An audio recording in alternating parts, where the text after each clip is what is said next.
जय हिंद, वंदे मातरम। प्यारे साथियों एक बार फिर से आप सभी के लिए लेकर आ चुका हूं मैं उत्तर प्रदेश पुलिस भर्ती 2024 से रिलेटेड जीके जीएस के मोस्ट इंपोर्टेंट क्वेश्चनों की एक नई वीडियो।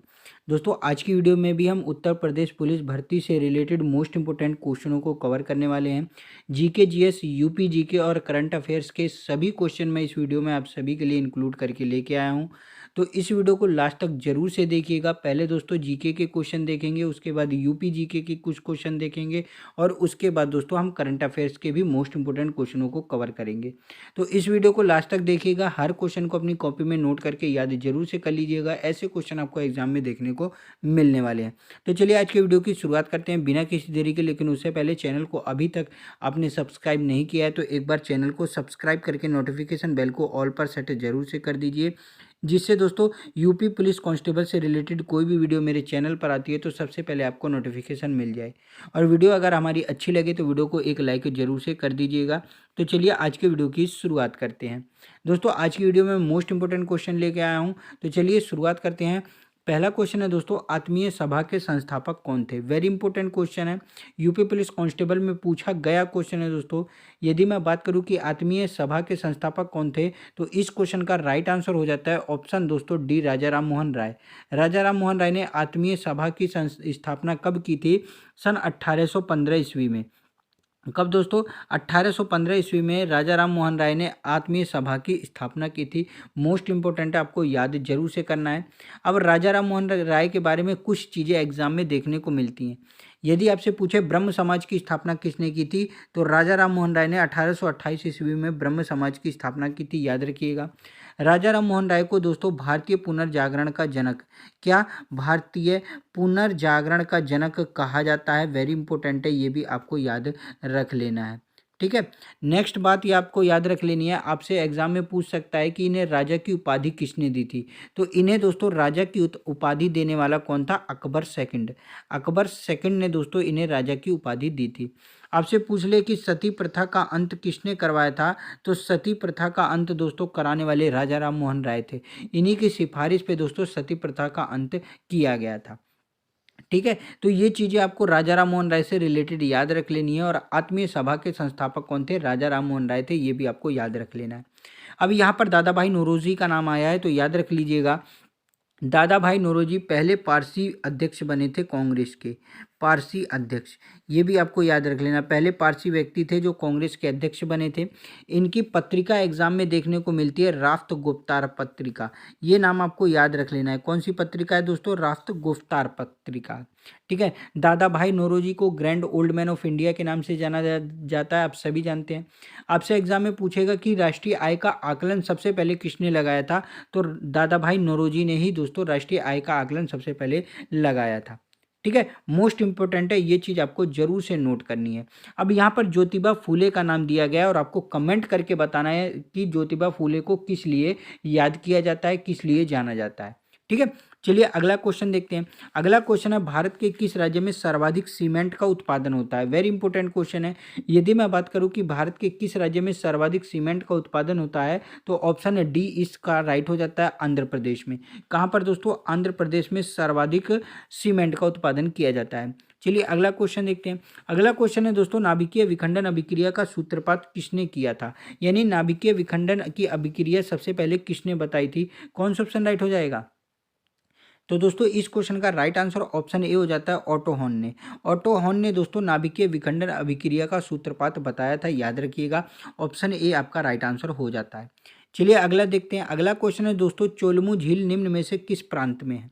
दोस्तों क्वेश्चन के साथ आंसर भी आपको बताते चलना है और वीडियो के लास्ट में आपको कमेंट करके बताना है कितने क्वेश्चनों को आप राइट कर पाए हैं और यूपी पुलिस कांस्टेबल की तैयारी आपकी कैसी चल रही है। यदि कोई टॉपिक को लेकर आपको दिक्कत है दोस्तों तो कमेंट कर दीजिएगा, प्रॉपर वीडियो आप सभी के लिए मेरे चैनल पर मिल जाएगा। ठीक है, तो जरूर से कमेंट करिएगा। वीडियो अगर अच्छी लगी हो तो लाइक जरूर से कर दीजिएगा, चैनल को सब्सक्राइब कर लीजिएगा। यदि मैं दोस्तों यहाँ पर बात करूँ चोलमू झील निम्न में से किस प्रांत में है तो ऑप्शन दोस्तों आपका सी राइट हो जाता है सिक्किम में।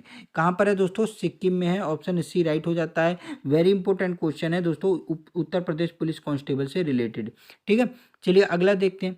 अगला क्वेश्चन है दोस्तों, 26 जनवरी 1950 को भारतीय संविधान के अस्तित्व में आने के बाद किस अधिनियम को निरस्त कर दिया गया था? भारतीय संविधान के अस्तित्व में आने के बाद 26 जनवरी 1950 के बाद किस अधिनियम को निरस्त कर दिया गया था? तो आपको पता है 1950 के बाद 1950 से पहले क्या आया था? 1947। और 1947 भारत स्वतंत्रता अधिनियम आया था, जिसे दोस्तों समाप्त कर दिया गया था, निरस्त कर दिया गया था, जब भारतीय संविधान हमारा अस्तित्व में आया था। ठीक है, जरूर से आपको याद रखना। भारत सरकार अधिनियम आया था, जिसमें दोस्तों क्या हुआ था, आप सभी को पता होगा कि भारतीय रिजर्व बैंक की स्थापना की गई थी इसी के तहत दोस्तों। ठीक है, चलिए अगला क्वेश्चन देखते हैं। अगला क्वेश्चन है दोस्तों आपका, निम्न में से कौन सा युग्म असत्य है? यहाँ पर आपको बताना है कि कौन सा युग्म यहाँ पर गलत दिया गया है। मेडागास्कर आर्कटिक महासागर, ब्रिटेन उत्तरी अटलांटिक महासागर, क्यूबा कैरिबियन सागर, आयरलैंड उत्तरी अटलांटिक महासागर। कौन सा ऑप्शन राइट हो जाएगा? तो यहाँ पर दोस्तों मेडागास्कर आर्कटिक महासागर ये गलत दिया गया है। मेडागास्कर कहाँ पर है? हिंद महासागर में है। कहाँ पर है? हिंद महासागर में। तो ऑप्शन ए आपका राइट हो जाता है, ये आपको याद रखना है। चलिए अगला देखते हैं। अगला क्वेश्चन है दोस्तों, ठोस कार्बन डाइऑक्साइड को क्या कहते हैं? ठोस carbon dioxide very important question है दोस्तों, यूपी पुलिस कांस्टेबल में पूछा गया क्वेश्चन है। यदि मैं बात करूं कि ठोस कार्बन डाइऑक्साइड को क्या कहा जाता है, तो शुष्क बर्फ कहा जाता है। ऑप्शन बी राइट हो जाएगा, यानी CO2। क्या दोस्तों? CO2 इसका रासायनिक सूत्र है और शुष्क बर्फ के रूप में भी इसे जाना जाता है। चलिए अगला देखते हैं। अगला क्वेश्चन है, भारत के लिए डोमेनियम स्टेट की मांग कब की गई थी? वेरी इंपॉर्टेंट क्वेश्चन है। भारत के लिए डोमेनियम स्टेट की मांग कब की गई थी? तो याद रख लीजिएगा, लखनऊ पैक्ट 1916 में दोस्तों इसकी मांग की गई थी। वेरी इंपॉर्टेंट क्वेश्चन है, नोट जरूर से कर लीजिएगा। चलिए अगला देखते हैं। अगला क्वेश्चन है, कैलाश सत्यार्थी को 2014 का कौन सा नोबेल पुरस्कार दिया गया था? अभी दोस्तों जीके के हम क्वेश्चन पढ़ रहे हैं, इसके बाद दोस्तों हम यूपी जीके के कुछ क्वेश्चनों को कवर करेंगे, और सबसे लास्ट में करंट अफेयर्स भी मैं लेके आया हूं, तो वीडियो को लास्ट तक जरूर से देखिएगा। ठीक है, यदि मैं बात करूं कैलाश सत्यार्थी को 2014 में कौन सा पुरस्कार दिया गया था, तो इन्हें दोस्तों शांति का नोबेल पुरस्कार दिया गया था। शांति के क्षेत्र में नोबेल पुरस्कार इन्हें मिला था 2014 में, और बच्चों के शिक्षा के अधिकार के लिए इन्होंने लड़ा था, इसीलिए दोस्तों इन्हें शांति का नोबेल पुरस्कार दिया गया था। याद रखिएगा, आपसे सन भी कभी कभी पूछ लेता है, तो याद रख लीजिएगा 2014 में। चलिए अगला क्वेश्चन देखते हैं। अगला क्वेश्चन है, भूकंप उत्पन्न होने के प्रारंभिक बिंदु को क्या कहते हैं? जहाँ से भूकंप उत्पन्न होता है, तो याद रख लीजिएगा, कंफ्यूज मत होइएगा, भूकंप केंद्र उसको कहा जाता है। ऑप्शन बी आपका राइट आंसर हो जाएगा। वीडियो अगर हमारी अच्छी लग रही हो दोस्तों, वीडियो को एक लाइक जरूर से कर दीजिए, चैनल को सब्सक्राइब करके नोटिफिकेशन बेल को जरूर से ऑल पर सेट कर लीजिए, और अपने सभी फ्रेंड्स में वीडियो को शेयर जरूर से कर दीजिएगा। ठीक है, तो चलिए अगला क्वेश्चन देखते हैं। क्वेश्चन नंबर 11 है, इनमें से कौन सा बंदरगाह भारत पश्चिमी तट पर स्थित है? मोस्ट इंपोर्टेंट क्वेश्चन है, कौन सा बंदरगाह भारत पश्चिमी तट पर स्थित है? तो ऑप्शन ए राइट हो जाता है, मरमा गोवा। कौन सा बंदरगाह? मरमा गोवा बंदरगाह भारतीय पश्चिमी तट पर स्थित है। वेरी इंपॉर्टेंट है। अब बंदरगाह का नाम आया है, तो याद रख लीजिएगा, सिंधु घाटी सभ्यता का एक बंदरगाह पूछा जाता है, जिसे लोथल जानते थे हम लोग, लोथल के नाम से, और ये है कहाँ पर? गुजरात में है। ये भी आपको याद रख लेना, ये सिंधु घाटी सभ्यता का बंदरगाह था। कौन सी सभ्यता का? सिंधु घाटी सभ्यता का बंदरगाह था। चलिए अगला देखते हैं। अगला क्वेश्चन है दोस्तों, झेलम, चिनाब और रवि किसकी उपनदियां हैं? झेलम, चिनाब और रवि किसकी उपनदियां हैं? इंडस की, गंगा की, ब्रह्मपुत्र की, या फिर कृष्णा की? तो याद रखिएगा, इस क्वेश्चन का राइट आंसर ऑप्शन ए हो जाता है, इंडस नदी की दोस्तों ये उपनदियां हैं, झेलम, चिनाब और रवि। ठीक है, चलिए अगला देखते हैं। अगला क्वेश्चन है, एफडीआई का पूर्ण रूप। ऐसे क्वेश्चन भी एग्जाम में आपको देखने को मिलेगा। यदि मैं बात करूं कि एफडीआई का पूर्ण रूप क्या है, तो ऑप्शन ए राइट हो जाता है, फॉरेन डायरेक्ट इन्वेस्टमेंट दोस्तों एफडीआई के पूर्ण रूप को कहा जाता है। ठीक है, चलिए अगला देखते हैं। अगला क्वेश्चन है दोस्तों, दीपा कर्माकर किस खेल से संबंधित है? वेरी इंपॉर्टेंट क्वेश्चन है दोस्तों, दीपा कर्माकर किस खेल से संबंधित हैं? तो दीपा कर्माकर दोस्तों जिम्नास्ट से संबंधित हैं, जिम्नास्टिक हैं। कहाँ की हैं दोस्तों? यह त्रिपुरा की हैं। कहाँ की हैं? त्रिपुरा की हैं, ये भी आपको याद रखना है। ठीक है, चलिए अगला क्वेश्चन देखते हैं। यहाँ से कुछ क्वेश्चन मैं दोस्तों यूपी जीके के लेकर आया हूँ। तो यहाँ पर पहला क्वेश्चन है, उत्तर प्रदेश की आर्थिक राजधानी किसे कहा जाता है? देखिए, उत्तर प्रदेश की राजधानी क्या है? उत्तर प्रदेश की मैं राजधानी की बात करूं दोस्तों, तो राजधानी आपको याद रख लेना है, लखनऊ है।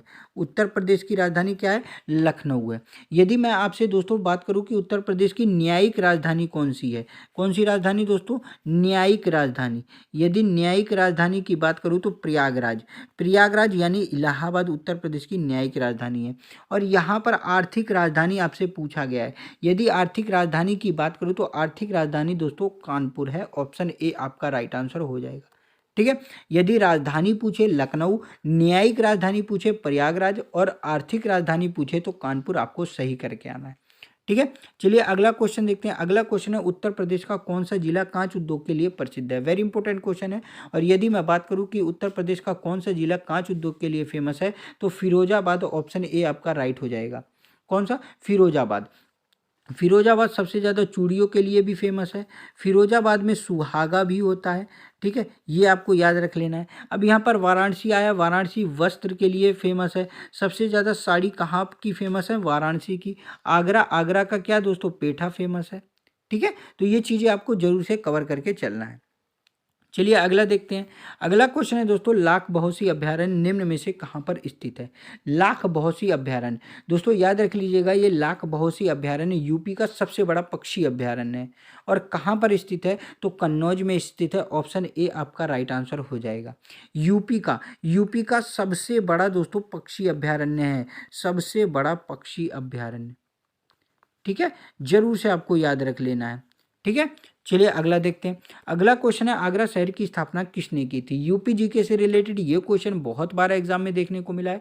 यदि मैं बात करूं कि आगरा शहर की स्थापना किसने की थी तो आप सभी को याद होगा, सिकंदर लोदी ने की थी। कब की थी? 1504 ईस्वी में। कब की थी? 1504 में की थी। ऑप्शन बी आपका राइट आंसर हो जाएगा। चलिए अगला देखते हैं। अगला क्वेश्चन है, उत्तर प्रदेश में यूरेनियम कहाँ पर पाया जाता है? यूरेनियम सबसे ज़्यादा कहाँ पर पाया जाता है? तो ललितपुर में पाया जाता है। ऑप्शन ए आपका राइट आंसर हो जाएगा। ठीक है, कहाँ पर? ललितपुर में। और ललितपुर में ही क्या है दोस्तों? दशावतार मंदिर है। कौन सा? दशावतार मंदिर। यदि मैं बात करूँ कि दशावतार मंदिर किसके लिए फेमस है तो भगवान विष्णु के लिए। किसके लिए? भगवान विष्णु का यह मंदिर है। चलिए अगला देखते हैं। अगला क्वेश्चन है, उत्तर प्रदेश का नौचंदी मेला कहाँ पर लगता है? वेरी इंपॉर्टेंट क्वेश्चन है। और यदि मैं बात करूँ नौचंदी मेला कहाँ पर लगता है तो ऑप्शन सी आपका राइट हो जाएगा, मेरठ में। मेरठ में दोस्तों नौचंदी मेला लगता है। उत्तर प्रदेश का दूसरा सबसे बड़ा मेला है। दूसरा सबसे बड़ा दोस्तों यह मेला है नौचंदी मेला। उत्तर प्रदेश का पहला सबसे बड़ा मेला कौन सा है? कुंभ मेला। आपको पता होगा कुंभ मेला 4 जगह पर लगता है। ठीक है, तो याद रखिएगा। चलिए अगला देखते हैं। यहाँ से कुछ क्वेश्चन मैं दोस्तों करंट अफेयर्स के भी लेके आया हूँ। आप कितने क्वेश्चनों को राइट कर पा रहे हैं एक बार जरूर से कमेंट करिएगा। और यूपी पुलिस कांस्टेबल की तैयारी आपकी कैसी चल रही है एक बार जरूर से कमेंट करके बताइएगा अपने सभी प्यारे भाइयों को। चलिए करंट अफेयर्स के क्वेश्चनों को कवर करते हैं। पहला क्वेश्चन है दोस्तों, मेरी माटी मेरा देश। क्या मेरी माटी मेरा देश कार्यक्रम के समापन के दौरान प्रधानमंत्री नरेंद्र मोदी ने किसका उद्घाटन किया था? किसका उद्घाटन किया था? कौन सा ऑप्शन आपका राइट हो जाएगा? तो याद रखिएगा दोस्तों, इस क्वेश्चन का राइट आंसर ऑप्शन आपका सी राइट हो जाता है। अमृत वाटिका और अमृत महोत्सव स्मारक का दोस्तों नरेंद्र मोदी ने उद्घाटन किया था। मेरी माटी मेरा देश कार्यक्रम था उसके समापन के दौरान। ठीक है, चलिए अगला क्वेश्चन देखते हैं। अगला क्वेश्चन है दोस्तों, मेरी माटी मेरा देश अभियान का प्राथमिक फोकस क्या था? अब आपसे पूछ ले कि मेरी माटी मेरा देश अभियान जो चालू किया गया था उसका उद्देश्य क्या था, तो उद्देश्य आपको याद रख लेना है, देश के लिए बलिदान देने वाले जो लोग हैं उनको श्रद्धांजलि देना। दोस्तों मेरी माटी मेरा देश अभियान के तहत फोकस की गई थी, ये प्राथमिक चीज़ थी इसकी। ठीक है, चलिए अगला क्वेश्चन देखते हैं। अगला क्वेश्चन है दोस्तों, प्रधानमंत्री नरेंद्र मोदी के द्वारा देश के युवाओं के लिए कौन सा नया प्लेटफॉर्म लॉन्च किया गया है? डिजिटल भारत, कौशल भारत और स्टार्टअप इंडिया पहले लॉन्च कर दिया गया है, लेकिन मेरा युवा भारत दोस्तों अभी हाल ही में इसको लॉन्च किया गया है। किसके द्वारा? प्रधानमंत्री नरेंद्र मोदी के द्वारा। चलिए अगला क्वेश्चन देखते हैं।